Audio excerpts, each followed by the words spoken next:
Hello and welcome to the Money Queen podcast. I am Alex Nicolaitis, the Money Queen. I'm here to unite the masculine and feminine energetics of money and invite you in joining me to break the stigma of we don't talk about money here. I will deliver the loving bitch slaps that you need in your business to elevate you as a leader and support you to that next level and welcoming in the wealthiest version of yourself. With over 13 years in the accounting and bookkeeping industry, I utilize the support of the masculine in systems, structure, support, and ATO compliance, combined with the feminine of the energetics of mentoring, guiding, getting really curious. So hit that subscribe button, leave me a rating, and I cannot wait to have you by my side as we raise the feminine collective and create true generational wealth and change. This is episode 20. I love that we have made it this far. 20 episodes of the Money Queen podcast. Thank you, Queen, for listening. I'm going to say to all the episodes because I'm just going to assume that everyone's listened to every episode. Here, Flick. Thank you very much. All right, this one is a little bit of a different episode, which I love. I got a text message from one of my girlfriends the other day, and she's like, podcast episode idea. So the context, she's like, how to avoid the stupid effing time-wasting dance when a client doesn't advertise their rate. To give some context, she's like, I just wasted my time getting a second interview for what sounded like a great gig. They didn't blink at my rate in the interview, and I've now come home to an email to say that they're paying $30 to $35 an hour for the role. She's like, WTF, right? I don't know what her rates are, but I'm going to assume they're probably around like the $75 to $80 a mark, an hour mark. She's in marketing and she is a high value queen, and the work she does is amazing. So let's have that as our details and our facts. So she's like, what do I do in here, right? How do I avoid these time-wasting situations? So I'm going to answer this in two parts. What does the person do, answering my friend, and what you can do when you're actually the employer in this situation, because both people listen to this podcast. And I think there's some value in seeing both sides of this as well, because I've been on both sides, the hiring and the hired. So first thing, in answering my friend, I love that you have put this in. And side note, if you actually have a similar scenario or situation or something happens in your world and you're like, I would love to know what Alex's thoughts on this or how she would have handled this or anything like that, please shoot me a DM, slide on into my DMs, and I would love to answer your question in an episode to get a 20-minute answer. So what I would do is, I think there's some merit to being really firm in what your prices are. For this episode, I'm just going to say they're $80 an hour. So even though you've got it in your CV or your resume or in your email that this is what the rates are, the fact that you have gotten to an actual interview stage, there's a few stages before that. So when you send them through your resume, it's going to have it on there. If it's not, put it on there. From the details, it has been. So that's step one. Second stage is when they call you to be like, hey, we've gotten your resume and you look amazing. We'd love for you to come in for an interview. You can actually say to them right then and there, oh my God, I would love to hear more about the role. However, I'd just like to clarify with you, what's the range, the value exchange range for this role? Because, and you don't need to say it exactly like this, but my standards are that $75 to $80 an hour mark. Is this role within that range? And if they say no, you can easily right then in that moment go, okay, thank you. Thank you for acknowledging that and confirming that. I'm no longer interested in this role. Or you can ask them another question, a follow-up question to say, okay, thanks. Do you know what it is in? Because I choose in my business to work with only high value clients. And I'd like to establish what that is now to avoid wasting both of our time. So you're not being an asshole in this situation. You're not being you're not being rude. You're not being blunt. You are actually just oh my gosh, my words. You are just stating the facts that this is your price. This is the value that you deliver, and these are the clients that you desire in your world. You don't need to say yes to every client. You actually don't. And having that slightly awkward conversation right then and there before you actually invest more time in actually preparing for the interview and going for the interview and having it and coming back home and all of that. That's a couple of hours of, time in there where you could be doing something a lot more valuable. Before you get to that, have a slightly awkward conversation as opposed to going to the interview being like, oh, actually, now I'm slightly invested in this role and I kind of want it, if I'm being honest. And then to only have them like slap you on the face and be like, oh, it's $30 to $35 per hour and you're sitting at $75 to $80 an hour. So it's like, oh, damn, right? That was an emotional roller coaster that I did not want a ticket for, right? So, and I said that actually in my business lessons from last week's episode, have a slightly awkward conversation at the start to avoid frustrations in the long term. In this case, perhaps the next day or the next week, because it's even more awkward to then be like, oh man, like I was actually looking forward to this role. It sounded fun. I wanted to be a part of it, but it's just a no. Like I value my services more than $30 to $35 an hour. So that is my tips for that is, saying it on the first phone call. And even if they because someone who is calling you to place that appointment may be someone in admin who actually doesn't know, you can ask them to be like, can you find out for me and please get someone to call me back with a range? Because again, I don't want to waste either party's time. That's actually being polite. That's not being rude. It's being polite. And to be frank, if they get upset with you asking that question and stating those facts at the very start, do you even want to work there? What type of employer are they going to be? What type of client are they going to be? If they cannot handle you asking a few questions, which are going to be known at some stage, it's not going to be a secret. They're going to be paying you at some stage. So that conversation is literally just money trauma from yourself and from the people having that conversation to be like, oh, it's too soon to talk about money. I don't want to talk about money, right? There's something actually underneath that if that conversation isn't willing to be had at the very start.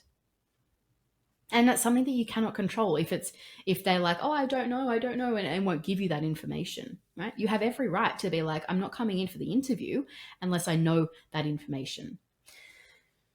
And again, being on the receiving end of that, I'd be like, okay, this woman has standards. She is solid in her conviction in going, I know what I want for my ideal client, and we aren't giving her what she needs right now to actually say a full yes. So how can we reflect on that as a business and give her what she needs? And knowing then that when she comes on board, if she comes on board, she's going to be a high value employee or high value contractor because of what we're experiencing right now before she's even come in for an interview. So for me, it actually increases your value to me. I'm like, I actually want this woman because she sounds like a boss, and I want someone like that on my team who is not afraid to have these hard conversations from the get-go, from outside of the gate. If you do get to the interview stage and you are still unclear about that, or as you've said in here, it's on your resume and they didn't blink at that in the interview, bring it up in conversation, right? Just because they are interviewing you, it doesn't mean that you get to interview them. It doesn't mean that you don't get to. Yeah. I remember when I was an employee and I was going for job interviews, I would always, without a doubt, take questions for the employer that I was seeking a job from, because I'm like, this is a relationship. It's a two-way street. I call bullshit to only you being able to interview me. I'm not the one being interviewed. I'm not the only one being interviewed here. You are too, as the employer that I'm potentially going to invest my time and energy and resources and knowledge into. You're being interviewed as well. So I would interview them back as soon as they finished interviewing me. And I would say 9 out of 10 of them were like, oh, we've never been interviewed ourselves in this situation before. And that immediately set me apart from everyone else who was interviewing from that role, because I was different. I wasn't afraid to have that slightly awkward conversation at the beginning and save some awkward conversations at the end when I found out whatever they were willing to pay me wasn't actually what I was wanting, right? It put me in the seat of leadership, and some may say power, to be like, oof, she's a woman of conviction. She has some balls under her, inside her, whatever. Oh gosh. I hope you're having a giggle too. If you are listening to this episode and are picking up what I'm putting down and are ready to unpack and elevate your money story, then pop over to my website and see the money coaching package that is calling your name. Find out for yourself why I have been called the money queen that everyone needs in their life. After working with me, my clients are reclaiming their power in their business, and this has seen them bring hundreds of thousands of dollars into their businesses after having me on board their team. Are you ready to expand? Then let's fucking go, queen. Book in a call with me on my website, which is alexunscripted.com, to show the universe that you are here for everything that you fucking desire and you are taking action. Yeah, bring it up in the interview again so that it is so clear what your expectations are. It is so clear what your value is on your work, so that when they come back, or if they come back with that email to say 30 to 35, you're like, guys, I've said this to you twice now. This is not where I'm at. You need to meet me up here, or it's a no from me. Or in the actual interview, it's opens up that conversation for you to say no right there on the spot. Or what are your boundaries? What's your alternative? What's the lowest that you will go? How can the role change to actually meet your $75 to $80 mark? Because with clients in particular, actually, they ask for what they want. They don't know what they need. And that's where you, as the leader, can come in and go, hey, I've got all of this experience. This is my value. I charge $80 an hour. And I know that you're asking for A, B, and C. This is what you say that you want. But what you actually need in this business, in this role, to get the outcome that you say that you want is actually DEF, right? And that is why I'm worth $80 an hour and not the 30 to 35 that you are offering me right now. So will you allow me to come in and do DEF as opposed to A, B, and C and get the outcome that you actually want? Because that is going to be a game changer. Deliver them what they actually need as opposed to what they think that they want. At the end of this scenario, obviously she has said no to this proposal because she is a queen of value and that is a no from her. But you get to do that politely. You get to say, thank you for your time. I would have appreciated, you can say this if you'd like, I would have appreciated this disparity in the rates as clearly highlighted in the interview and the resume, that, there's a difference between what you're offering versus what I'm willing to exchange my services for. Therefore, it's a no. If something changes in your business, then I would love to be considered because I thought this was a cool role or something along those lines. I think that would be a great way to sort of close that out, to not slam the door in their face and be like, fuck you, you're just a cheap ass. But just, shut the door softly, but keep it ajar a little bit to say, if you actually want to explore what your business actually needs because of the expertise that I have and the skill set that I have, then let's continue this further. But these are my rates. Let's get clear on what that is first. Now, from the employer's side in this scenario, and this can be taken in the context as well as, coaches and educators, those sorts of things that have online programs or online courses, I encourage all of my clients to show their rates online because, like I said earlier, you are going to tell your clients what the rate is going to be at some stage. They're going to have to pay it. So why hold on to that potentially awkward conversation until the nth degree, until the nth minute before they sign up, before, you want to get them emotionally attached to this experience or process or, job, for instance. And then it's like, oh, P.S., I only want to give you this little much. Or P.S., the course is worth 10 times more than what you actually have in your bank right now. So what do you want to do? Like, awkward. It's an opportunity for you to lean into your money stories and be like, just because society tells me that it's awkward to have these money conversations so early on in the piece, Am I choosing to continue that piece of history, that process, that belief, or can I try something different? Because I want a different outcome. I don't want to waste my time.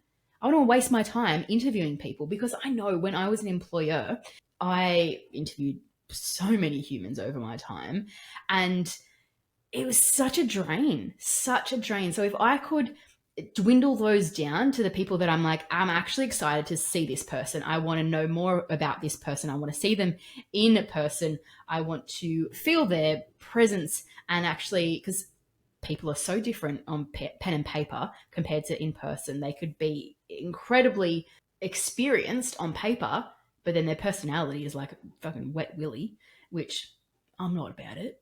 Never have been, never will be. So depends on who you actually want on board your team. So getting a little bit sidetracked here, but we're here for it. So from the employer side, always have your prices listed if you are selling a course or selling a program, because your clients are going to find out at some stage. Why not make it known from the get-go so that that objection can be handled really smoothly and really easily at the start?